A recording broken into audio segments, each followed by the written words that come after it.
നമ്മൾ നോ പറഞ്ഞു കഴിഞ്ഞാൽ ഓരോ ഒരിക്കലും കെട്ടിക്കൂല. അത് വെറുതെ. കാരണം കുറെ വീട്ടിലുണ്ട് പാരന്റ്സ്, നമ്മൾ എത്ര നോ പറഞ്ഞു കഴിഞ്ഞാലും ഈ അത് ചെയ്യൂലെന്നുണ്ടെങ്കിൽ അന്ന് ഇത്രയും കാലം വളർത്തിയത് എന്തിനാണ്? പ്രണയവിവാഹമാണ് അവർക്ക് താല്പര്യം.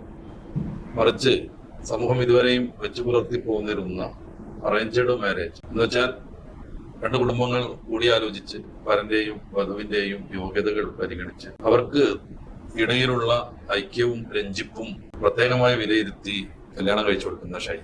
ഇത് ഞങ്ങൾക്ക് താല്പര്യമില്ലെന്നും വിരുദ്ധമായി പ്രണയവിവാഹത്തിനാണ് ഞങ്ങളൊക്കെ മോഹിക്കുന്നതെന്നും ഒരു പെൺകുട്ടി വിളിച്ചു പറയുന്നു. ബാക്കിയുള്ളവരൊക്കെ അതിനെ സപ്പോർട്ട് ചെയ്ത് കൈയടിക്കുകയും ചെയ്യും. ഈ പെൺകുട്ടികൾ പറയുന്നത് മറ്റു പെൺകുട്ടികൾ ആഘോഷിച്ച് കൈയടിച്ച് പ്രോത്സാഹിപ്പിക്കുന്നത് ഇവരെ ഏഷ്യാനെറ്റ് എന്ന് പറയുന്ന പലപ്പോഴും ഇസ്ലാം വിരുദ്ധമായ പല കാര്യങ്ങളും പ്രചരിപ്പിക്കുന്ന സമൂഹത്തിൽ അടിച്ചേൽപ്പിക്കുന്ന ചാനൽ പ്രവർത്തകർ ഇவ்விധം പറയിപ്പിക്കുന്നതും പല ആളുകളെയും സന്തോഷിപ്പിക്കുന്നുണ്ടാകും. പല ആളുകൾക്കും അതിൽ വലിയ മാനസിക പ്രയാസങ്ങളുണ്ടാകും. ചോദിച്ചുകൊണ്ടിരിക്കുകയാണ്. ആ കുട്ടികളെ പിന്നെയും പിന്നെയും പറയാൻ പ്രോത്സാഹിപ്പിച്ചുകൊണ്ടേയിരിക്കാം. എന്തുകൊണ്ടാണ് ഈ മുസ്ലിം സമൂഹത്തിലെ പെൺകുട്ടികളെയും യുവാക്കളെയും ഇങ്ങനെ ടാർഗറ്റ് ചെയ്ത് ഇത്തരം ചാനലുകാരും ബ്ലോഗേഴ്സും പ്രവർത്തിച്ചുകൊണ്ടിരിക്കുന്നത്? ഒരു ഉത്തരമേ ഉള്ളൂ. ഇസ്ലാം വിശ്വാസികൾ മതത്തിന്റെ മൗലികത കാത്തു സൂക്ഷിക്കും. അവരുടെ പ്രമാണങ്ങൾ യാതൊരുവിധ കുഴപ്പങ്ങളും ഏൽക്കാതെ എപ്പോഴും സംരക്ഷിക്കപ്പെടും. മുസ്ലിങ്ങളിൽ പാപം ചെയ്യുന്നവരുണ്ടാവും, വ്യഭിചാരവും മദ്യപാനവും ഒക്കെ നിർവഹിക്കുന്നവരുണ്ടാവും. പക്ഷേ പൊതുവെ മുസ്ലിം സമൂഹം അവരുടെ പ്രമാണങ്ങൾക്കും ഗ്രന്ഥങ്ങൾക്കും പൂർണ്ണമായി വഴിപ്പെട്ട് ജീവിക്കുന്നു. അതുകൊണ്ടാണല്ലോ ഇതുവരെയും കേരളത്തിലെ ഒരു ഔദ്യോഗിക ലൈസൻസും മുസ്ലിം പേരിൽ രജിസ്റ്റർ ചെയ്യപ്പെടാത്തത്. അതുകൊണ്ടാണല്ലോ കേരളത്തിലെ വ്യാപകമായ വൃദ്ധസദനങ്ങളിൽ വളരെ കുറച്ച് ആളുകൾ മാത്രം മുസ്ലിങ്ങളായി തീരുന്നത്. അതും ആരാരുമില്ലാതെ മുസ്ലിം സംഘടനകളും മറ്റും വൃദ്ധസദനങ്ങളിൽ ഏൽപ്പിക്കുന്നവരാണ്. ഇങ്ങനെ മതത്തിന്റെ മൗലികത കാത്തു സൂക്ഷിക്കുകയും പലപ്പോഴും തെറ്റ് ചെയ്യുമ്പോൾ തന്നെയും അതിൽ കുറ്റബോധം തോന്നുകയും ചെയ്യുന്ന ഒരു സമൂഹത്തെ കൂടെ ലിബറൽ വൽക്കരിച്ചാൽ ലോകത്തെ നിയന്ത്രിക്കുന്ന ക്യാപിറ്റലിസ്റ്റുകൾക്ക് അവരുടെ ധനമോഹങ്ങൾക്ക് അത് അത്രമേൽ സൗകര്യം ചെയ്യും. അന്യത്ര വിശദീകരിക്കപ്പെട്ടതാണ് ഈ കാര്യം. നമുക്ക് ഈ പെൺകുട്ടികളുടെ വെളിപ്പെടുത്തലുകളിലേക്ക് തന്നെ പോകാം. പ്രധാനമായും അവർ പറയുന്നത് മഞ്ചേരിയില് അങ്ങനെ ഒരു നിർബന്ധം ഉണ്ടോ 18 ആയി കഴിഞ്ഞു കഴിഞ്ഞാൽ? മഞ്ചേരി എന്നല്ല, നമ്മൾ ഈ മലപ്പുറം ഏരിയയിലാണ് അത് കൂടുതലായിട്ടുള്ളത് എന്നാണ്. നമ്മൾ നോ പറഞ്ഞു കഴിഞ്ഞാൽ ഓരോ ഒരിക്കലും കെട്ടിക്കൂല. അത് വെറുതെയാണ്. കാരണം കുറെ വീട്ടിലുണ്ട് പാരന്റ്സ്, നമ്മൾ എത്ര നോ പറഞ്ഞു കഴിഞ്ഞാലും ഈ അത് ചെയ്യൂലെന്നുണ്ടെങ്കിൽ അന്ന് ഇത്രയും കാലം വളർത്തിയത് എന്തിനാണ്? നമ്മൾ എന്താ അങ്ങനെ കാട്ടിയത്? ഇത് നമ്മൾ ഒരാളെ പ്രേമിച്ച് കഴിഞ്ഞ അവർക്ക് തെറ്റാ. അറിയാത്ത ഒരാളെ കല്യാണം കഴിക്കുന്നതിന് ഓല് പറയും ഞങ്ങൾ അന്വേഷിക്കണ്ടല്ലോ. പ്രേമിക്കുമ്പോ നമ്മൾ ഓല് മനസ്സിലാക്കണില്ലേ? അത് ഇവർ അന്വേഷിക്കണമെന്ന് പറഞ്ഞാല് ഒരു ദിവസം വീട്ടിൽ വന്നിട്ട് ചായ കുടിച്ച് പിറ്റേ ദിവസം ഒരാളുടെ നാട്ടിൽ പോയി അവരെന്തൊക്കെ അന്വേഷിക്കണേ? സാമ്പത്തികം അന്വേഷിക്കുമായിരിക്കും. ഓൾക്ക് നല്ലൊരു വീടുണ്ടോ, ഇപ്പൊ കെട്ടുന്ന ആൾക്ക് എന്തെങ്കിലും ബാധ്യത ഉണ്ടോ, ഒരു ജോലിയുണ്ടോ, പറമ്പുണ്ടോ?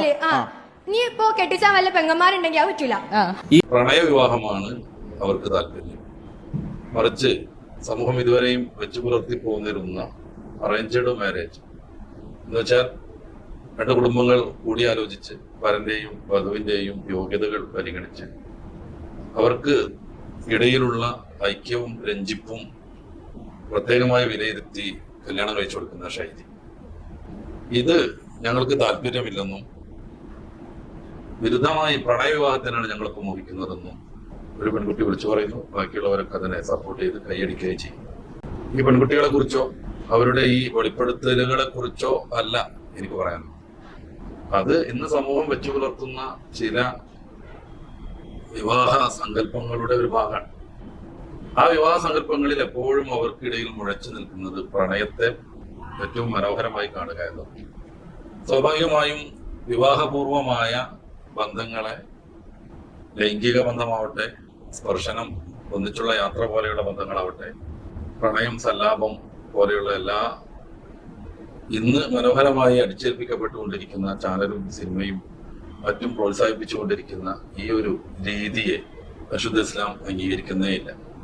അന്യ സ്ത്രീ പുരുഷർ പരസ്പരം കാണുന്നത്, ആസക്തിയോടുകൂടെ ബന്ധപ്പെടുന്നത്, സംസാരിക്കുന്നത്, ഒത്തുചേരുന്നത്, യാത്ര പോകുന്നത് ഒക്കെ മതം വിലക്കിയിട്ടുണ്ട്.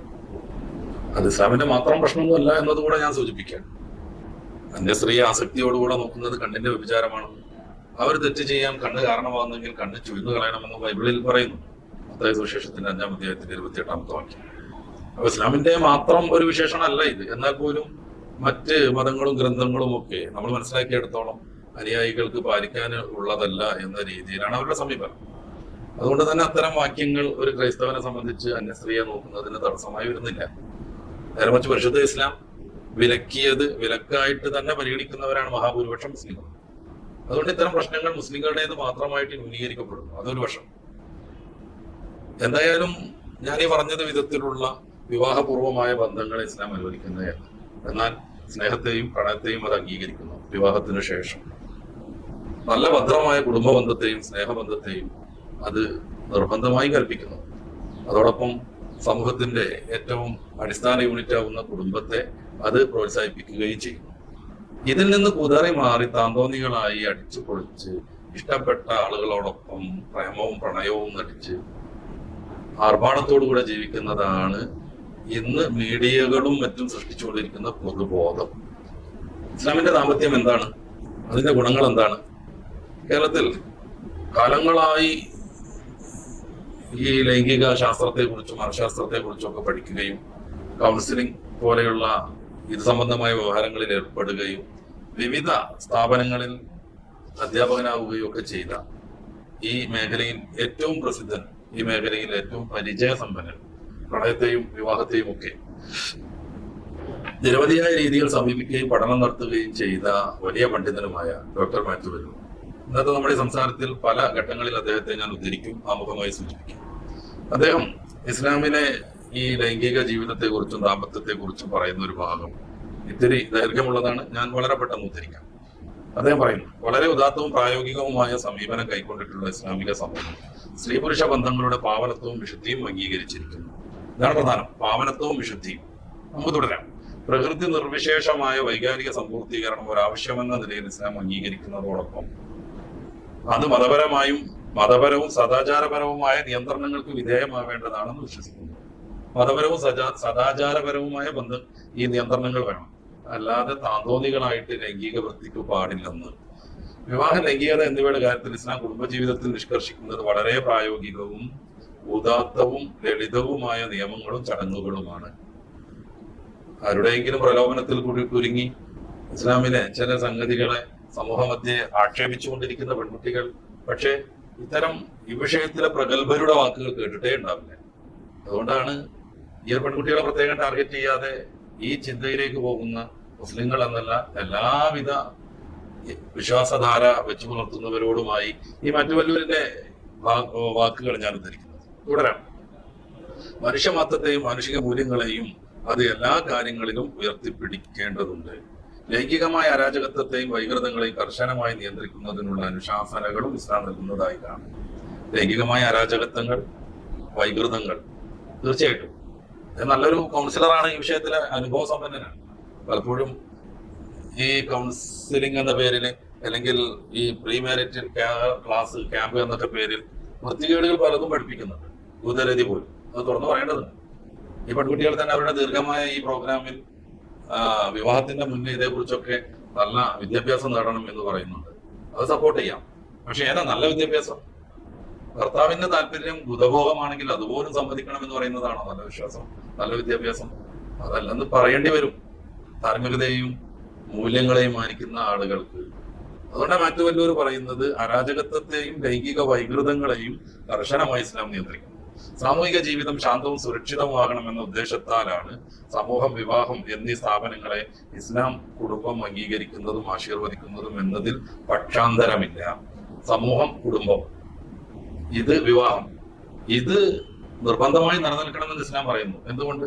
മാത്യു വെല്ലൂർ മനസ്സിലാക്കുന്നത്, അദ്ദേഹം പറയുന്നത് സാമൂഹിക ജീവിതം ശാന്തവും സുരക്ഷിതവുമാകാൻ വേണ്ടിയാണ്. ഞാനീ പറഞ്ഞ ഭാഗം രതിവിജ്ഞാനകോശം എന്ന അദ്ദേഹത്തിന്റെ പുസ്തകത്തിന്റെ 98-99 പേജുകളിൽ നിന്നാണ്. അപ്പൊ ഇസ്ലാം അറേഞ്ച്ഡ് മാരേജ് ആണ് അംഗീകരിക്കുന്നത്. എന്നുവെച്ചാൽ കുടുംബങ്ങൾ അറിഞ്ഞ് പരസ്പരം ഞാൻ നേരത്തെ പറഞ്ഞതുപോലെയുള്ള യോഗ്യതകളൊക്കെ പരിഗണിച്ചുള്ള വിവാഹം. ഈ പെൺകുട്ടികളോട് പ്രോത്സാഹിപ്പിച്ചുകൊണ്ട് ഇതിന്റെ അവതാരികയാവുന്ന ഒരു സ്ത്രീയും ഒരു പുരുഷനും പറയുന്നതെന്ന് ആലോചിച്ചു. അവരെന്തൊക്കെയാണ് അന്വേഷിക്കുക? പണം ഉണ്ടോന്ന് അന്വേഷിക്കും, വീടുണ്ടോന്ന് അന്വേഷിക്കും. സാധാരണഗതിയിൽ ഈ അന്വേഷണം വളരെ ബൃഹത്തായ ഒരു പരമ്പരയാണ്.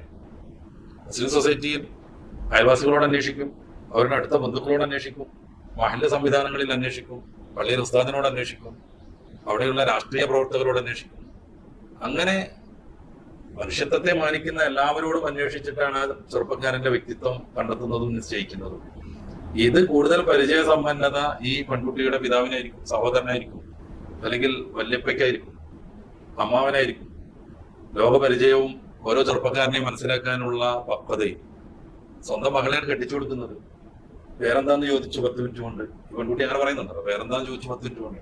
എന്നിട്ട് അവരുടെ അഭിരുചികളൊന്നും അറിയാതാണ് കെട്ടിച്ചു കൊടുക്കുന്നതാണ്. ഈ 10 മിനിറ്റ് കൊണ്ട് നടക്കുന്ന ലളിതമായ ഒരു സംഭവം അല്ല ഇത്. നേരെ മറിച്ച് മാസങ്ങൾ നീണ്ടു നിൽക്കുന്ന കൃത്യമായ അന്വേഷണം. അപ്പോഴാണ് ഈ കെട്ടിക്കാൻ പോകുന്ന, സ്വന്തം മകളെ കൊടുത്തയക്കാൻ പോകുന്ന, ഭർത്താവാകാൻ പോകുന്ന വ്യക്തിയുടെ കാര്യങ്ങളെ കുറിച്ച് കൃത്യമായി ബോധം വരുള്ളൂ. 10 മിനിറ്റ് കൊണ്ട് മാത്രം അന്വേഷിച്ചു എന്ന് പറഞ്ഞ് ന്യൂനവൽക്കരിക്കുക, ലളിതവൽക്കരിക്കുക എന്നൊക്കെ പറയുന്നത് ഈ സംവിധാനത്തോടുള്ള വലിയ അപരാധമാണെന്ന് എല്ലാ പെൺകുട്ടികളും മനസ്സിലാക്കും. എന്നിട്ട് പൂർണ്ണമായി യോജിപ്പിലെത്തിയതിന് ശേഷമാണ് കല്യാണത്തിന്റെ ചടങ്ങുകൾ നടക്കുന്നത്. അപ്പൊ രണ്ട് കുടുംബത്തിന്റെയും സമൂഹത്തിന്റെയും പിന്തുണയുണ്ടാവും. അതുകൊണ്ട് ഈ ബന്ധത്തിന് ദൃഢതയുണ്ടാവും. പെൺകുട്ടികൾ മനസ്സിലാക്കുന്നത് പ്രണയിച്ച് നടന്നാൽ അയാളെ കുറിച്ച് കാര്യമായിട്ട് അറിയുന്നതാണ്. കുറെ മനഃശാസ്ത്ര ഗ്രന്ഥങ്ങൾ ഉദ്ധരിക്കാറുണ്ട്, എന്റെ മുന്നിൽ തന്നെയുണ്ട്. സത്യം പറഞ്ഞാൽ ഈ പ്രണയം എങ്ങനെയാണ് മുട്ടയിടുന്നത്? ഒരു കാഴ്ചയിൽ, ഒരു കണ്ണിറുക്കലിൽ, അല്ലെങ്കിൽ എന്തെങ്കിലും ഒരു ആളുകളുടെ ഇടയിൽ ശ്രദ്ധേയമാകുന്ന എന്തെങ്കിലും ഒരു പ്രകടനത്തിൽ. അതോടുകൂടെ ആണിന്റെയും പെണ്ണിന്റെയും ഇടയിൽ പ്രണയം മുട്ടിടുന്നു എന്ന് സങ്കല്പിക്കുക. പിന്നെ അങ്ങോട്ടും ഇങ്ങോട്ടും പരമാവധി കെയർ ചെയ്യാനുള്ള ശ്രമം ഉണ്ടാവും. ഏതോ ഒരു ഘട്ടത്തിൽ തന്റെ കാമുകനിൽ നിന്ന് വല്ല അധാർമിക വിഷയങ്ങളും കണ്ടെത്തി എന്ന് സങ്കല്പിക്കുക. ഉദാഹരണം പറഞ്ഞാൽ അയാള് മദ്യപാനിയാണ്, പക്ഷെ അതിനെ ന്യായീകരിക്കാനും അത് സഹിക്കാനുമാണ് ഈ കാമുകിയാവുന്ന പെൺകുട്ടി തയ്യാറാവുക. കാരണം പ്രണയം അതാണ്. അവരിപ്പോ 1 വർഷം പ്രണയിച്ചു സങ്കല്പിക്കുക, പെൺകുട്ടികൾ പറയുന്നത് പോലെ.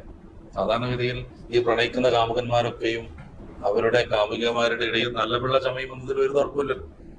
അവരവരുടെ എല്ലാ വൈകൃതങ്ങളും അവർക്കിടയിൽ വെളിപ്പെടുത്തിക്കൊണ്ടിരിക്കും.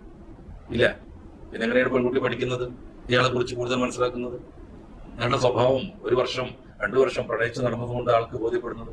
പലപ്പോഴും പ്രണയമൂത്ത് കല്യാണത്തിലൊക്കെ എത്തിയതിന് ശേഷമല്ലേ ഈ ആളുടെ ആരോഗ്യ പ്രശ്നങ്ങൾ പോലും മനസ്സിലാക്കുന്നത്. എത്ര റിപ്പോർട്ടുകളുണ്ട്. ഇയാൾ കൊലപാതകയാണോ എന്നുള്ളത് അറിയുന്നത് കേവലം ഒരു ഫോൺ കോൾ കൊണ്ടാണ് ഈ പ്രണയം മുട്ടിടുന്നത്. ഇത് വർഷങ്ങളായി തുടങ്ങിയിട്ട് സ്ത്രീകൾക്ക് വേണ്ടി നിലകൊള്ളുന്ന വനിത എന്ന് പറയുന്ന ഒരു മാസികയുണ്ട്. അതിൽ പ്രണയത്തെ കുറിച്ച് പറഞ്ഞ ദീർഘമായ ചില കാര്യങ്ങൾ ഇവിടെ ഉദ്ധരിക്കേണ്ടതുണ്ടെന്ന് തോന്നുന്നു. വളരെ ചുരുക്കി മാത്രം ഞാൻ ആ ഭാഗം ഇതിൽ നിന്ന് ഉദ്ധരിക്കാം. സത്യം പറഞ്ഞാൽ പ്രണയം മുഖേന കാണാതാകുന്ന പെൺകുട്ടികളുടെ വലിയ കണക്കാണ് ഇവർ ആദ്യം പറയുന്നത്. ഇവരൊക്കെ ആരുടെ കൈകളിൽ ചെന്നുപെടുന്നു, അവർ എങ്ങനെ പെരുമാറുന്നു, കുരുക്കുകളിൽപ്പെട്ട് തിരിച്ചു വരാൻ പറ്റണമെന്ന് തന്നെയില്ല. ഇവരെ തന്നെ കാമുകനോടൊപ്പം ഒളിച്ചോടുന്നവർ പ്രമുഖ വിഭാഗമാണ്. ഇവര് കുറെ ലേഖകന്മാരെ വെച്ച് നടത്തിയ കേരളത്തിലെ പ്രണയത്തെ കുറിച്ചുള്ള പഠനമാണ്. ഓട്ടവും ചാട്ടവും കഴിഞ്ഞ് ബന്ധം നിലനിർത്താൻ കഴിഞ്ഞാൽ ഭാഗ്യം. പക്ഷെ എത്ര പേർക്ക് ജീവിതം ഒരു കളിയല്ലെന്ന് തിരിച്ചറിഞ്ഞ് തിരിച്ചു വരാനാവും? കോഴിക്കോട്ടെ ഒരു 15-കാരിയുടെ തിരോധാനം ഇങ്ങനെ.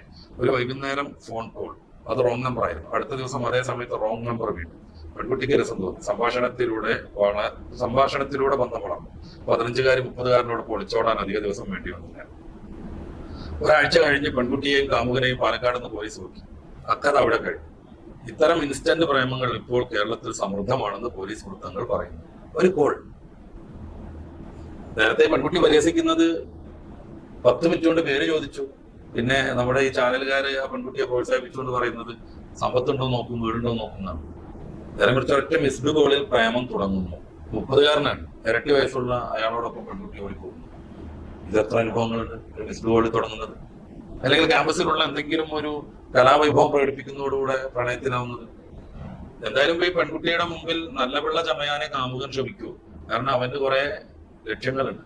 അത് മിക്കതും വൈകൃതങ്ങളാണ്, ലൈംഗിക ബന്ധം അടക്കമുള്ളതാണ്. നമുക്ക് വനിതയിൽ നിന്ന് വായിക്കാം.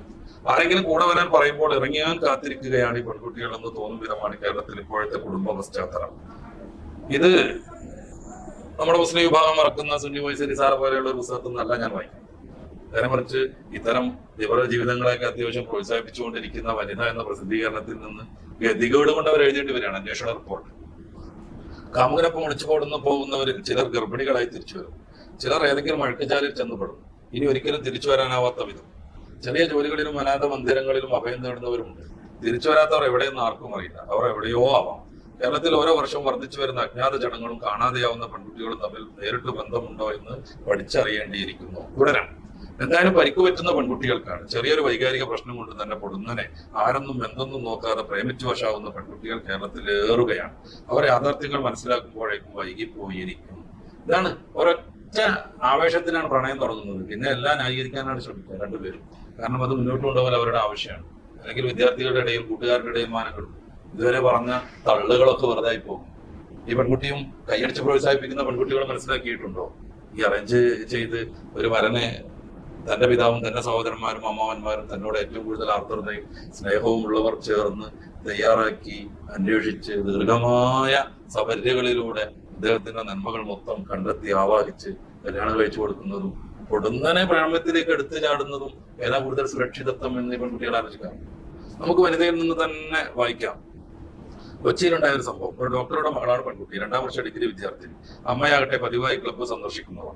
കുട്ടിയുടെ വൈകാരിക നിലയെക്കുറിച്ച് അച്ഛനും അമ്മയെ ശ്രദ്ധിച്ചില്ല. വഴിയിൽ വെച്ച് പരിചയപ്പെട്ട ചെറുപ്പക്കാരനുമായി അവൾ പൊടുന്നനെ പ്രേമത്തിലായി. ഇതാണ് പ്രേമം. കണ്ണില്ല എന്നാണല്ലോ, മനക്കണ്ണ് തീരണ്ടാവില്ല.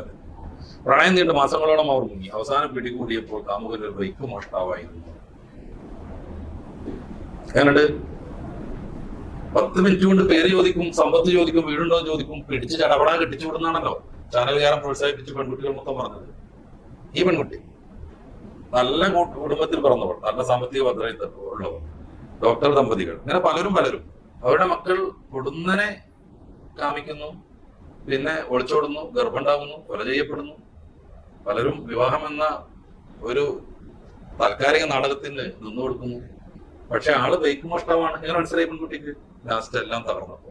നേരെ മറിച്ച് ഇയാളുടെ ആറ്റിറ്റ്യൂഡ്, ഇയാളുടെ സ്വഭാവം മൊത്തം അന്വേഷിച്ച് ദീർഘമായി പരിശോധിച്ചാണ് ഈ പെൺകുട്ടികൾ വിമർശിക്കുന്ന വിവാഹം നടക്കുന്നത്. കുറച്ചുകൂടെ പറയാം. TV ചാനലുകളുടെ സ്വാധീനത്തിൽപ്പെട്ടാണ് പലരും ഇറങ്ങിത്തിരിക്കുന്നത്. ഇവരെന്തിനാ സിനിമ പറയാതിരുന്നത് എന്നറിയില്ല. സിനിമയും പ്രണയമാണല്ലോ സിനിമയുടെ പ്രണയം.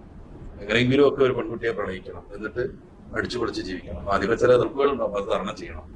ഇതാണ് ന്യൂജൻ സിനിമകളൊക്കെ പഠിപ്പിക്കുന്നത് എന്ന് വ്യക്തമായ രീതിയിൽ വിമർശനങ്ങളുണ്ട്. പലയിടങ്ങളിൽ നമ്മളത് വായിക്കുന്നുണ്ട്. അപ്പോ ഇവര് TVയെ മാത്രം പറഞ്ഞത് എന്തുകൊണ്ടാന്ന് എനിക്കറിയില്ല. എന്തായാലും TVയുടെ സ്വാധീനത്തിൽപ്പെട്ടാണ് പെൺകുട്ടികൾ അറിയുന്നത്. അടുത്തതുകൂടെ എന്റെ ഈ പ്രണയത്തെ സമ്മതിക്കൂല വീട്ടുകാര്, അവര് അല്ലെ ഇമോഷണലി ബ്ലാക്ക്മെയിൽ ചെയ്യുന്നൊക്കെയാണല്ലോ ആ അവതാരികയാവുന്ന സ്ത്രീ പറയുന്നത്. ആ പെൺകുട്ടി അത് പറയുന്നുണ്ട്. എന്തിനാ നിന്നെത്ര വരെ വളർത്തിയത് എന്തിനാന്നൊക്കെ ചോദിച്ചിട്ട് അവർ നമ്മളെ വിഷമിപ്പിക്കുന്നു. ഞാൻ അടുത്തുകൂടെ വായിക്കാം. ആദ്യത്തെ ആരവങ്ങൾ കഴിയുമ്പോൾ അടിമയുടേതുപോലെ ഒരു മാനസികാവസ്ഥയിൽ എത്തിച്ചേരുകയാണ് പെൺകുട്ടികൾ. സെക്സ് റാക്കറ്റുകൾ അവരെ മാനസികമായി തകർക്കുന്ന സമ്മർദ്ദോപാധികളുമുണ്ട്. സെക്സ് റാക്കറ്റുകൾക്ക് അവരെ മാനസികമായി തകർക്കുന്ന സമ്മർദ്ദോപാധികളുമുണ്ട്. അതുകൊണ്ട് തന്നെ അവൾ നിസ്സഹായയാവുന്നു. കൂടുതൽ ചതിക്കുഴികളിൽ പെട്ടതുപോലെ, ലഹരിക്കടിമയായതുപോലെയും കുഴഞ്ഞു പെരുമാറുന്നു. ഉത്തരമേഖല IG സിബി മാത്യു പറഞ്ഞു, അവർക്ക് എളുപ്പം തിരിച്ചു വരാൻ കഴിയില്ല. വനിതയിൽ തന്നെ വായിക്കാണല്ലോ. കേരളത്തിൽ താഴ്ച വളർന്ന വേശ്യാ വിപണിയിലേക്കാണ് പ്രേമിച്ചു കൊണ്ടുപോകുന്ന പലരെയും എത്തിക്കുന്നത്. കൂടുതൽ പുതിയ പെൺകുട്ടികളെ വ്യഭിചാര വിപണിക്ക് ആവശ്യമുണ്ട്. എയ്ഡ്സ് ഭീഷണി ഉള്ളതുകൊണ്ട് ടീനേജുകാരികൾക്ക് ഡിമാൻഡ് കൂടുന്നു. നമ്മുടെ ചുറ്റും നടക്കുന്ന സംഭവങ്ങളോട് മുഖം തിരിച്ചു പിടിക്കുകയാണോ നമ്മൾ? സിനിമയും ടെലിവിഷനും ഇത്തരം വൈകൃതങ്ങൾക്ക് കാരണമായി തീരുന്നുവെന്ന് സിബി മാത്യു നിരീക്ഷിച്ചു. പുതിയ കാലത്ത് ഫാഷൻ ഷോകൾ, മോഡലിംഗ്, സീരിയൽ അഭിനയം തുടങ്ങിയ പല മേഖലകളും പെൺകുട്ടികൾക്ക് ആകർഷകമായി തോന്നാം. അവിടെയും ചതിക്കുഴികൾ ഉണ്ടെന്ന് മറക്കേണ്ട. ഞാൻ ആവർത്തിച്ച് പോറാക്കുന്നില്ല. ഇത് സുനി വയസ്സിൽ വന്ന ഒരു ലേഖനമല്ല, നേരെ മറിച്ച് വനിതയിൽ വന്നത്. എന്തിനാണ് പ്രണയം? കേരളത്തിൽ ഈയിടെ പ്രസിദ്ധീകരിക്കപ്പെട്ട് നിരവധിയായി ചർച്ചകൾക്ക് കാരണമായി തീർന്ന ഒരു പുസ്തകമാണ് ദൈവത്തിന്റെ ചാരന്മാർ. ജോസഫ് അന്നംകുട്ടി ജോസ് എന്ന മനഃശാസ്ത്രജ്ഞനാണ് അത് എഴുതിയത്. അദ്ദേഹം അതിൽ പറയുന്നുണ്ട്, പുരുഷൻ പ്രേമിക്കുന്നത് മൊത്തം സ്ത്രീയുടെ ശരീരത്തിന് വേണ്ടിയാണ് എന്ന്. സ്ത്രീയുടെ ശരീരത്തിന് വേണ്ടിയാണ് സ്നേഹിക്കുന്നത്, പ്രണയിക്കുന്നത്. ഈയിടെ പെൺകുട്ടി ഒരു ബ്ലോഗർ ഇന്റർവ്യൂ നടത്തുമ്പോൾ പറയുന്നുണ്ട്, എന്തിനാണ് പ്രണയം എന്നത് പച്ചക്ക്, ആ വാക്ക് എനിക്ക് പ്രയോഗിക്കാൻ വയ്യ. എന്തിനാണ് പ്രണയം? ആ പെൺകുട്ടി ഈ പ്രേമത്തെയൊക്കെ ന്യായീകരിച്ച് സംസാരിച്ച മഞ്ചേരിയിലെ പെൺകുട്ടികളുടെ പ്രായക്കാരിയാവുന്ന ആ പെൺകുട്ടി കൃത്യമായ ബോധത്തോടുകൂടെ പറയുന്നുണ്ട്, എന്തിനാ പ്രണയം? ആ വാക്ക് എനിക്ക് പറയാൻ ചെറിയ പ്രശ്നമുണ്ട്. അതിന്റെ ആശയം ശാരീരിക ബന്ധത്തിന്, വ്യഭിചാരത്തിന്, പെൺകുട്ടികളെ മിസ്യൂസ് ചെയ്യാൻ വേണ്ടി ഈ കാമുകനായി വരുന്ന ചങ്കാതിയുടെ ലൈംഗിക തൃഷ്ണക്കും വൈകൃതങ്ങൾക്കും വേണ്ടി എന്ന് ആ പെൺകുട്ടി തുറന്നു പറയുന്നുണ്ട്. ആധുനിക കാലത്തെ കേരളത്തിലെ ഒരു ലിബറൽ പെൺകുട്ടികളുടെ പരിച്ഛേദമാണ് പെൺകുട്ടി. അതുകൊണ്ടാണ് ദൈവത്തിന്റെ ചാരന്മാർ എന്ന പുസ്തകത്തിൽ പുരുഷന്മാരുടെ പ്രണയം മുഴുവനും ഈ ലൈംഗിക ബന്ധത്തിനാണെന്നും പെൺകുട്ടിയുടെ ശരീരം ആഗ്രഹിച്ചാണെന്നും പറയുന്നത്. ഞാൻ നേരത്തെ ഉദ്ധരിച്ച ഡോക്ടർ മാത്യു വല്ലൂരിന്റെ ഒരു ഭാഗം കൂടെ, അദ്ദേഹം പറയുന്ന ഒരു ഭാഗം കൂടെ ഞാൻ ഉദ്ധരിക്കാം. നമ്മുടെ ഇടയിൽ വിവാഹത്തിന് മുമ്പുള്ള പ്രേമം മിക്കപ്പോഴും ഒരുതരം രോഗലക്ഷണമാണ്. പ്രേമിച്ച് വിവാഹം കഴിച്ച് സ്വജാതീയരോ മിശ്രജാതീയരോ ഒന്ന് തിരിഞ്ഞു നോക്കുക. വിവാഹം കഴിച്ച ഇവരൊന്ന് തിരിഞ്ഞു നോക്കുക. അവർ മറ്റേ ആളിനെ അടക്കി ഭരിക്കാനും തന്റേത് മാത്രമാക്കാനുള്ള പ്രവണത കാണിച്ചിട്ടില്ല. മറ്റൊരു വ്യക്തിയോട് വളരെ സ്വാഭാവികമായി സംസാരിച്ചു പോയാൽ, അവരെ നോക്കിപ്പോയാൽ ഈ കാമുകിക്ക് പരിഭവം തോന്നും, അസൂയ തോന്നും. കാമുകി ഞാൻ പറയുന്ന ആഗ്രഹിക്കുന്ന തരത്തിലുള്ള വേഷം ധരിക്കണം, പൊട്ടു തൊടണം, സംസാരിക്കണം, പെരുമാറണം എന്നതെല്ലാം നിർബന്ധമായിരുന്നില്ലേ? ഭാര്യയുടെ പൂർവ്വകാല ചരിത്രം വിദഗ്ധ ചോദിച്ചറിഞ്ഞിട്ടില്ലേ? ഇതൊരു തരം മാനസിക രോഗത്തിന്റെ ആദ്യ ലക്ഷണമാണ്. പ്രേമിച്ച് കല്യാണം കഴിച്ചേ അടങ്ങൂ, എതിർപ്പുകൾ നേരിടും, ജാതിയും മതവും ഞങ്ങൾക്ക് പുല്ലാണ് എന്നൊക്കെ വീറോടെ വാദിക്കുന്നതിന്റെ പിന്നിൽ ചിലപ്പോൾ രോഗാതുരമായ മനസ്സുണ്ടായിരിക്കാം. അദ്ദേഹം തുടർന്നു, സ്നേഹം സുരക്ഷിതത്വം ഇടകളിൽ നിന്ന് മാത്രം പ്രതീക്ഷിക്കേണ്ടി വരുന്ന രംഗമാണ് മിശ്രവിവാഹിതരുടെയും വീട്ടുകാരുടെയും എതിർപ്പോടുകൂടി നടത്തിയ വിവാഹിതരുടേതും. അവരെ അങ്ങോട്ടും ഇങ്ങോട്ടും അവരെ ഉണ്ടാവുള്ളൂ എന്നർത്ഥം. ഈ ലോകത്തിൽ ആർക്കും ആരുടെയും പ്രതീക്ഷകൾ മുഴുവൻ നിറവേറ്റാൻ കഴിയില്ല. അംഗീകാരം സ്നേഹം ജീവിതത്തിന് ആവശ്യമാണ്. എന്നാൽ അത് പലയിടത്തു നിന്നാകുമ്പോൾ തൃപ്തികരമായെന്ന് വരാം. പക്ഷെ നാട്ടുകാരെയും വീട്ടുകാരെയും ഉറപ്പിച്ച് കല്യാണം കഴിക്കുന്നവർക്ക് ഈ അംഗീകാരം സ്നേഹവും പലപ്പോഴും ലഭിക്കുന്നില്ല. കിട്ടേണ്ടത് കിട്ടാതാവുമ്പോൾ സ്വയം ഉറപ്പ് തോന്നുകയും അത് എവിടെയെങ്കിലും പ്രകടിപ്പിക്കാൻ അങ്ങാടിയിൽ തോറ്റത്തിന്റെ അമ്മയോട് എന്ന ന്യായേന ജീവിത പങ്കാളിയോട് കാണിക്കുകയും ചെയ്യുന്നു. അക്രമാസക്തനായ പുരുഷന്റെ മർദ്ദനമേറ്റ് തളരുമ്പോഴും തിരിഞ്ഞു നോക്കാൻ ബന്ധുജനങ്ങളില്ലാത്ത അവസ്ഥ ദയനീയമാണ്. ചോദിക്കാനും പറയാൻ ആളുണ്ടെങ്കിൽ അക്രമാസക്തരായ ചില പുരുഷന്മാരുടെ ആളാകൽ അവിടെ അവസാനിക്കുന്നു. എന്തൊക്കെ പുരോഗമന ചിന്തകൾ കൊണ്ടു നടന്നാലും വിശാലമായി ചിന്തിച്ചാലും ചെറുപ്പം മുതൽ നമ്മുടെ മനസ്സിൽ കുടിയേറിയിരുന്ന ചില മനോഭാവങ്ങൾ പിൽക്കാലത്ത് ഉണ്ടാക്കുന്ന ചിന്തകളെയും വിചാരങ്ങളെയും ബലഹീനമാക്കി കളയും. മതവും ജാതി ചിന്തയും നമ്മുടെ ഇളം മനസ്സുകളിൽ ഏൽപ്പിച്ച മനോഭാവങ്ങൾ അത്ര വേഗം മാറ്റിക്കളയാനാവില്ല. ഒരാശാരി യുവാവും നായർ യുവതിയും വീട്ടുകാരുടെ എതിർപ്പ് അവഗണിച്ച് പ്രേമവിവാഹം നടത്തി. പക്ഷെ നായർ സ്ത്രീക്ക് ആശാരിയുടെ ജീവിതചര്യകൾ ഉൾക്കൊള്ളാൻ പ്രയാസമായി. അമ്മ എന്നൊരാശാരിച്ചിയെ എങ്ങനെ വിളിക്കും? അവൾ ചോദിക്കുന്നു. രണ്ടുപേരുടെയും ശമ്പളം ഭർത്താവിന്റെ പേരിൽ ബാങ്കിലിട്ടു. ഷണ്ട കൂടിയപ്പോഴാണ് ഭാര്യയുടെ കണ്ണു തുറന്നത്. അവൾ തീർത്തും കബളിപ്പിക്കപ്പെട്ടിരിക്കുന്നു എന്ന് മനസ്സിലായി. ആത്മഹത്യയെ പരിഹാരമായി കാണുന്നുള്ളൂ എന്ന് പറഞ്ഞു. മാത്യു വല്ലൂരിന്റെ ദാമ്പത്യം ബന്ധനം എന്ന പുസ്തകത്തിന്റെ 209 മുതൽ 215 വരെയുള്ള ദീർഘമായ പ്രണയ വിവാഹത്തിന്റെ ദോഷങ്ങളും കുഴപ്പങ്ങളും പറയുന്ന ഭാഗത്തിൽ നിന്ന് ഏറ്റവും പ്രധാനപ്പെട്ടതാണ് ഞാനിപ്പോൾ വായിച്ചത്. ചുരുക്കി വായിച്ചതാണ്. ഇവിടെ അദ്ദേഹം പറയാൻ ശ്രമിക്കുന്നത് എന്താണ്? ഒന്ന്, കവിതാക്കൾ അങ്ങോട്ടും ഇങ്ങോട്ടും ഈ പ്രണയക്കാലത്ത് എടാപോട ബന്ധങ്ങളായി. വിവാഹം കഴിഞ്ഞ് എത്തുമ്പോഴേക്ക് സ്വാഭാവികമായി പുരുഷന് ചില പ്രാധാന്യങ്ങൾ ഉള്ളതുമായി അയാൾക്ക് തോന്നും. അത് അംഗീകരിച്ചു കൊടുക്കാൻ ഇതുവരെയും എടാപോട ബന്ധത്തിലായ പെണ്ണിന് കഴിയില്ല. അവിടെ വെച്ച് പ്രശ്നം തുടങ്ങും. രണ്ടാമത്തേത്, എല്ലാവരുടെയും എതിർപ്പൊക്കെ അവഗണിച്ചുകൊണ്ട് തന്നോടൊപ്പം കാമിച്ചു വന്നവളാണ് അവൾ. ആ പെണ്ണ് സ്വാഭാവികമായി ഏതെങ്കിലും ഒരു പുരുഷനോട് സംസാരിക്കുന്നുണ്ടാൽ ഇയാൾക്ക് സംശയം വരും. മറിച്ചും തന്നോടൊപ്പം ഇറങ്ങി മാതാവിനെയും പിതാവിനെയൊക്കെ ഉപേക്ഷിച്ച് വന്ന ആളാണ് എന്റെ ഭർത്താവ്. അവൻ ഏതെങ്കിലും ഒരു സ്ത്രീയോട്, ഓഫീസിലുള്ള സഹപ്രവർത്തകയോട്, അയൽവാസിയോടൊക്കെ സംസാരിക്കുന്നത് കണ്ടാൽ പ്രണയം അവിടെ മുട്ടിടുമോ, അവര് ചാടിപ്പോകുമോ എന്ന വിധം ഇവിടെ ചിന്തിച്ചു തുടങ്ങും. സ്വാഭാവികമായിട്ടും പ്രശ്നങ്ങൾ ഉണ്ടാകും. മൂന്നാമതായി, മുമ്പുള്ള വിശ്വാസങ്ങൾ അവരെ നന്നായിട്ട് സ്വാധീനിക്കുന്നു. അത് എത്ര പുരോഗമനം പറഞ്ഞാലും മാറ്റാൻ കഴിയില്ല എന്നാണ് മാത്യു വല്ലൂർ പറയുന്നത്. പല മുസ്ലിം പെൺകുട്ടികളും ഹൈന്ദവരോടൊപ്പം ക്രൈസ്തവരോടൊപ്പം ചാടിപ്പോയി പ്രണയിച്ച് പല രീതിയിലുള്ള അബദ്ധങ്ങളിൽ പെടുന്നുണ്ട്. മറിച്ചുണ്ടെങ്കിൽ അവരും ഇത് ഗംഭീരമായൊരു പ്രശ്നമാണ്. നമ്മൾ മനസ്സിലാക്കണം. കാരണം ഓണം വരുമ്പോ പൂപറിക്കാനും അത്തക്കളം ഒരുക്കാനും ഒക്കെ ഹൈന്ദവ പെൺകുട്ടിക്ക് മനസ്സിൽ ആ ഒരു നൊസ്റ്റാൾജിയ വല്ലാതെ സ്വാധീനിക്കും. അത് ഒരുത്തനോടൊപ്പം ഇറങ്ങി ഓടി ക്രിസ്തവനോടൊപ്പം ഇറങ്ങിപ്പോയി, അല്ലെങ്കിൽ മുസ്ലിമിനോടൊപ്പം ഇറങ്ങിപ്പോയി ഓണക്കാലം വരുമ്പോൾ അവർക്ക് അതിനൊന്നും പറ്റുന്നില്ലെങ്കിൽ അതൊരു വലിയ പ്രശ്നവും.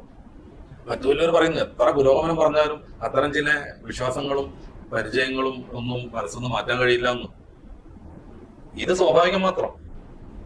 പിന്നെ അദ്ദേഹം പറയുന്ന പ്രധാനപ്പെട്ട ഒരു കാര്യം, ഈ സ്വാഭാവികമായിട്ട് ഉണ്ടാകുന്ന ഇവരുടെ ഇടയിലുള്ള ഈ ബന്ധുജനങ്ങളുടെ സപ്പോർട്ട് കുറവുകൊണ്ടുണ്ടാകുന്ന പ്രശ്നങ്ങൾ.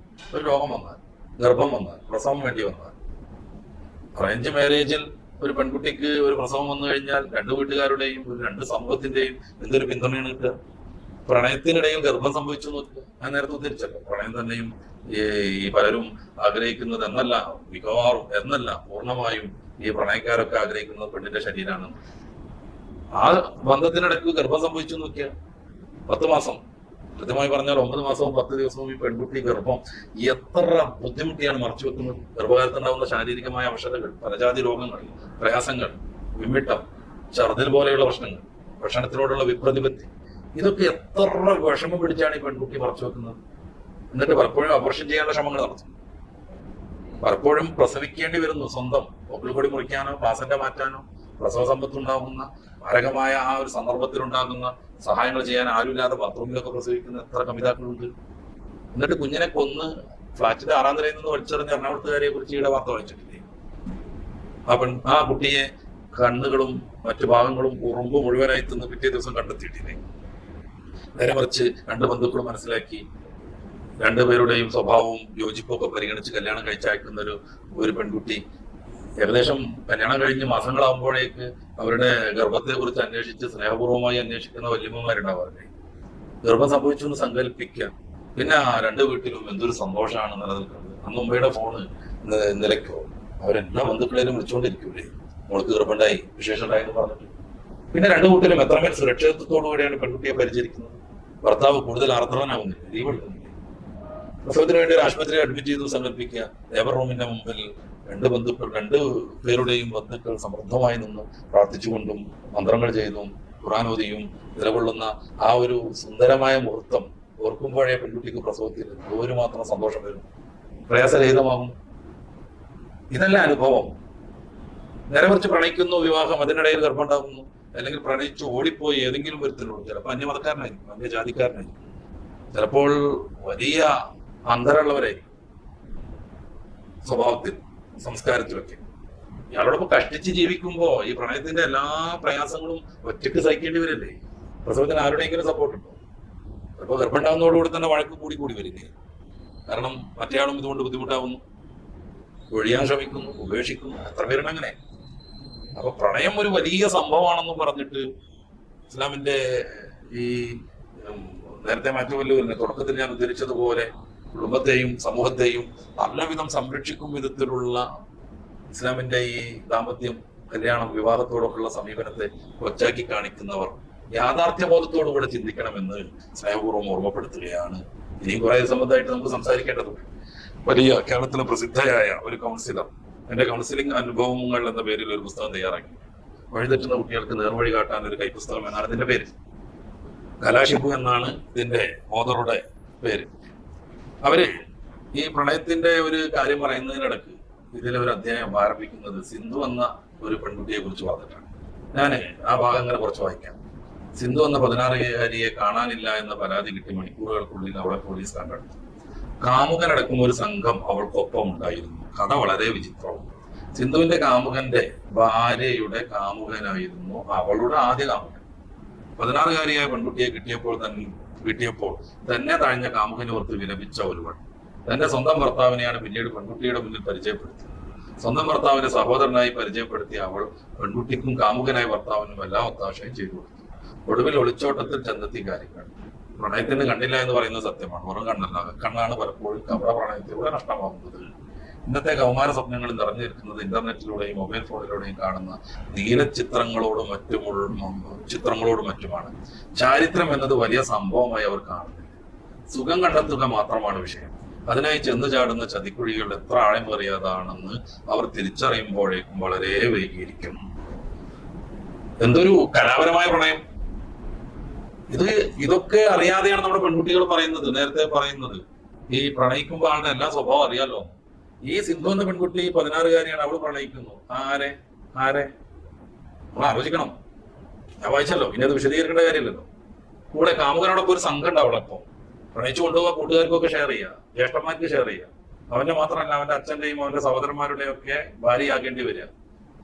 എന്നിട്ട് സ്വന്തം ഭർത്താവിനെ ഒരു പെൺകുട്ടിയെ കൊണ്ട് പ്രേമിപ്പിച്ച് അവളെ ചതിയിലകപ്പെടുത്തുക. ഇതൊക്കെയാണ് നടക്കുന്നത്. ഈ കൗൺസിലർ അവരുടെ അനുഭവം വെച്ച് പറയുന്നതാണ് ചാരിത്രം ഇന്നൊരു വിഷയമൊന്നും അല്ല, സുഖമാണ് പ്രധാനമെന്ന്. അതുകൊണ്ടാണ് പെൺകുട്ടികൾ ടീഷർട്ടിന്റെ നെഞ്ചത്ത് വെർജിനിറ്റി ഈസ് നോട്ട് എബിലിറ്റി എന്ന് എഴുതി വെക്കുന്നത്. ഈ കന്യകത്വം അതൊരു യോഗ്യത ഒന്നുമല്ല, പിന്നെ അവർക്ക് അവസരം കിട്ടായ്മ മാത്രമാണത് എന്നാണ്. ദീർഘമായി പറയേണ്ട ഒരു കാര്യമായതുകൊണ്ട് കുറച്ച് അത് നീണ്ടുപോയി എന്ന യാഥാർത്ഥ്യം തിരിച്ചറിഞ്ഞ് ഞാൻ അവസാനിപ്പിക്കാൻ ശ്രമിക്കുകയാണ്. ഇത് സംബന്ധമായി നിരവധിയായ മനഃശാസ്ത്ര പഠനങ്ങളുണ്ട്. ഏതെങ്കിലും ഒരു ആവശ്യത്തിന് ഏതെങ്കിലും ചാനലുകാർ വന്ന് പ്രലോഭിപ്പിക്കുമ്പോഴേക്ക് സമൂഹം ഇതുവരെ അംഗീകരിച്ചു വന്ന എല്ലാ ആദർശങ്ങളെയും കാറ്റിൽ പറത്തുകയും കയ്യടി നേടാൻ ശ്രമിക്കുകയും ചെയ്യുന്ന പെൺകുട്ടികൾ നേരത്തെ പലരുടേതുമായി ഞാൻ ഉദ്ധരിച്ച വാക്യങ്ങൾ ഒന്നുകൂടെ ആവർത്തിച്ച് കേൾക്കണമെന്നും പ്രണയം എന്നത് അത്രമേൽ മനോഹരമായ ഒരു സംഭവമാണെന്ന് നിങ്ങൾ തെറ്റിദ്ധരിക്കുന്നുണ്ടെങ്കിൽ പ്രണയത്തെ കുറിച്ച് നിങ്ങൾ പഠിക്കണമെന്നും ഓർമ്മപ്പെടുത്തുന്നു. അവസാനമായി ഡോക്ടർ മാത്യു വല്ലൂരടക്കം ഒട്ടുമിക്ക മാനസിക രോഗ വിദഗ്ധരും സൈക്കാട്രിസ്റ്റുകളും പറയുന്ന പ്രണയത്തിന്റെ ചില കുഴപ്പങ്ങൾ അങ്ങനെ പറഞ്ഞു മാത്രം വിശദീകരിക്കാതെ ഞാൻ അവസാനിപ്പിക്കാം. വിദ്യാധാരണകളും അമിത പ്രതീക്ഷകളും ഉണ്ടാവും പ്രണയം നടത്തി കല്യാണം കഴിക്കുന്നവർക്ക്. പക്ഷെ അത് കല്യാണത്തിന്റെ ആ ഒരു അവസരം കഴിയുമ്പോഴാണ് അതൊന്നും യാഥാർത്ഥ്യമല്ല എന്ന് മനസ്സിലാവൽ പ്രശ്നം തുടങ്ങും. രണ്ടാമത്തേത് കുടുംബത്തിന്റെ പിന്തുണയില്ലായ്മ വല്ലാതെ അവരെ സ്വാധീനിക്കും. നേരത്തെ ഞാൻ വിശദീകരിച്ചിട്ടുണ്ട്. മൂന്നാമത് വ്യക്തിത്വത്തിലെ പൊരുത്തക്കേടുകൾ. പ്രണയകാലത്ത് പരസ്പരം ആകർഷിച്ച പല ഘടകങ്ങളും വിവാഹശേഷം ഒരുമിച്ച് ജീവിക്കുമ്പോൾ അരോചകമായി തോന്നിയേക്കും. ഒരു ഉദാഹരണം പറയുന്നത് ധാരാളമായുള്ള സംസാരമാണ്. അപ്പൊ പ്രണയകാലത്ത് ധാരാളമായി സംസാരിച്ചിരുന്നു, പാർക്കുകളിൽ പോയിരുന്നു, വടിയത്താൽ വെച്ച് കടന്നിരുന്നു, ഗ്ലാസ് കട്ട് ചെയ്ത് ജ്യൂസ് കുടിക്കാൻ പോയായിരുന്നു, സിനിമക്ക് പോയിരുന്നു. അതൊക്കെ അന്തരാവേശമായിട്ട് തോന്നും. പിന്നെ ജീവിതം എന്ന യാഥാർത്ഥ്യത്തിലേക്ക് എത്തുമ്പോൾ അത് അരോചകമാകും. അതുകൊണ്ട് തന്നെ വ്യക്തിത്വത്തിലെ പൊരുത്തക്കേടുകൾ പ്രണയബന്ധത്തെയും വിവാഹബന്ധത്തെയും ബാധിക്കുന്നു. ഒന്നുകൂടെ പറയാം, പ്രണയകാലത്ത് മറച്ചുവെച്ചതോ ശ്രദ്ധിക്കാതെ പോയതായ സ്വഭാവത്തിലെ യഥാർത്ഥ പൊരുത്തക്കേടുകൾ വിവാഹശേഷം പുറത്തു വരുന്നു. പെൺകുട്ടി പറഞ്ഞല്ലോ 10 മിനിറ്റ് കൊണ്ട് പേര് ചോദിച്ച് അവസാനിപ്പിക്കുന്നു. ഈ 10 മിനിറ്റ് ആവട്ടെ 10 വർഷമാവട്ടെ പ്രണയിച്ച് നടക്കുമ്പോൾ സ്വാഭാവികമായും കാമുകൻ നല്ലവനാവാൻ ചമയും. കാമുകിയും അവളുടെ വൈകൃതങ്ങളൊക്കെ മറച്ചുവെച്ച് കാമുകനിടയിൽ നല്ലവിള്ള ചമയാൻ ശ്രമിക്കും. ഇത് ബോധ്യപ്പെടുമ്പോഴാണ് വിവാഹത്തിന് ശേഷം പ്രണയകാലത്ത് മറച്ചുവെച്ചതോ ശ്രദ്ധിക്കാതെ പോയതായ സ്വഭാവത്തിന്റെ യഥാർത്ഥ പൊരുത്തക്കേടുകൾ ബോധ്യപ്പെടുമ്പോൾ ആ ബന്ധം തകരുന്നു. പിന്നെ നാലാമത്തേത് മോഹവും പ്രണയവും തിരിച്ചറിയാതെ പോകുന്നത്. പല പ്രണയങ്ങൾ യഥാർത്ഥ സ്നേഹത്തെക്കാൾ ശാരീരികമായ ആകർഷണത്തിലോ വൈകാരികമായ അമിതാവേശത്തിലോ അധിഷ്ഠിതമായിരിക്കും. ഈ ആവേശം 1-2 വർഷത്തിനുള്ളിൽ കെട്ടടങ്ങുമ്പോൾ പൊതുവെ ഈ പ്രണയത്തിന്റെ ഹോർമോൺ 1.5 വർഷം കൊണ്ട് അവസാനിക്കുന്നതാണ്. പ്രണയം വല്ലാതെ തിളപ്പിക്കുന്ന ഹോർമോൺ 1.5 വർഷമാകുമ്പോഴേക്കും അവസാനിക്കും. അപ്പൊ 2 വർഷമാകുമ്പോഴേക്കും അത് കെട്ടടങ്ങുമ്പോൾ ബന്ധം നിലർത്തുവാൻ ആവശ്യമായ അടുപ്പമോ ബഹുമാനമോ ഇല്ലാതെ വരും. സ്വാഭാവികമായും നമ്മുടെ പെൺകുട്ടികൾ പറയുന്നത് പോലെ അല്ല കഥ. പ്രണയിച്ച് വിവാഹം കഴിച്ചാൽ പെട്ടെന്ന് അത് പാളിപ്പോകും. പിന്നെ സാമ്പത്തികമായ അച്ചടക്കമില്ലായ്മ. പ്രണയകാലത്ത് അങ്ങനെയാണല്ലോ, എന്തും മേടിച്ചു കൊടുക്കാനുള്ള ഒരു താല്പര്യം ഉണ്ടാവും. അത് വീട്ടിൽ നിന്ന് മോഷ്ടിച്ചാണെങ്കിലും ചെയ്തുകൊണ്ടിരിക്കും. പക്ഷെ യഥാർത്ഥ ജീവിതത്തിലെത്തുമ്പോൾ അത് അങ്ങനെ തന്നെ ചെയ്യാൻ കഴിയില്ല. സ്വാഭാവികമായും പെൺകുട്ടിക്ക് വിരക്തി വരും, സ്വാഭാവികമായും ആണിനും വിരക്തി വരും. കാരണം പ്രണയകാലത്ത് നിന്ന് നിലന്നു പോകൽ അവരുടെ ആവശ്യമായതുകൊണ്ട് പ്രത്യേകിച്ച് അവരെല്ലാ റിസ്ക് കൊടുക്കുമായിരുന്നു. അപ്പൊ സാമ്പത്തികമായ അച്ചടക്കമില്ലായ്മ ഈ പ്രണയ വിവാഹത്തെ തോൽപ്പിച്ചു കളയും. പ്രശ്നപരിഹാരത്തിലെ പരിചയക്കുറവ്. ഈ അറേഞ്ച്ഡ് വിവാഹമാകുമ്പോൾ വല്ല പ്രശ്നമുണ്ടെങ്കിൽ അത് പരിഹരിക്കാൻ സ്വാഭാവികമായിട്ട് കുടുംബത്തിന്റെ പിന്തുണ ഉണ്ടാവും. അതൊരു വലിയ ആശ്വാസമാണ്. നമ്മൾ ഒറ്റയ്ക്കല്ലെന്ന ബോധം മനുഷ്യന് നന്നായിട്ട് സ്വാധീനിക്കും. നേരെമറിച്ച് തെറ്റിപ്പിരിഞ്ഞു പോകുന്ന ആളുകൾക്ക് അങ്ങനെ പരിഹാരത്തിനാരുണ്ടാവില്ല. ഇതൊക്കെ പ്രണയവിവാഹത്തിന്റെ കുറവുകളും പ്രശ്നങ്ങളുമായിട്ട് ഇത് സംബന്ധമായ വലിയ പണ്ഡിതന്മാർ പഠിപ്പിക്കുമ്പോൾ ഇത് നമ്മൾ പറഞ്ഞുകൊണ്ടിരിക്കണം. അറേഞ്ച്ഡ് വിവാഹമാണ് മഞ്ചേരിയിൽ എന്നല്ല, ഈ മലപ്പുറം ഭാഗത്താണ് അത് കൂടുതൽ എന്ന് നമ്മൾ ഇങ്ങനെ ഈ വിമർശിച്ചുകൊണ്ടേയിരിക്കണം. ഈ പെൺകുട്ടികളോടല്ല ഞാൻ പറയുന്നത്, ഈ ആശയം വെച്ച് പുലർത്തുന്ന എല്ലാവരോടുമാണ്, രക്ഷിതാക്കളോടാണ്. പെൺകുട്ടികളെ ഈ അവസ്ഥയിലേക്ക് എത്തിക്കുന്ന, ശ്രദ്ധിക്കാതെയുള്ള ജീവിതം അവർക്ക് സമ്മാനിക്കുന്ന, അവരൊരു ബാധ്യതയായി കാണുന്ന രക്ഷിതാക്കളോടും കൂടെയാണ് ഞാൻ പറയുന്നത്. അതുകൊണ്ട് കുടുംബം അറിഞ്ഞുള്ള, നന്നായി അന്വേഷിച്ചുള്ള, കാര്യങ്ങളൊക്കെ ബോധ്യപ്പെട്ടുള്ള സത്യസന്ധമായ വിവാഹത്തിനാണ് സമൂഹം വില നൽകേണ്ടത്. അതാണ് എന്നും നിലനിൽക്കുന്നത്. അല്ലാഹു അനുഗ്രഹിക്കുമാറാവട്ടെ. വാഹുദാവാൻ അൽഹംദുലില്ലാഹ്. അസ്സലാമു അലൈക്കും വറഹ്മത്തുള്ളാഹി വബറകാതുഹു.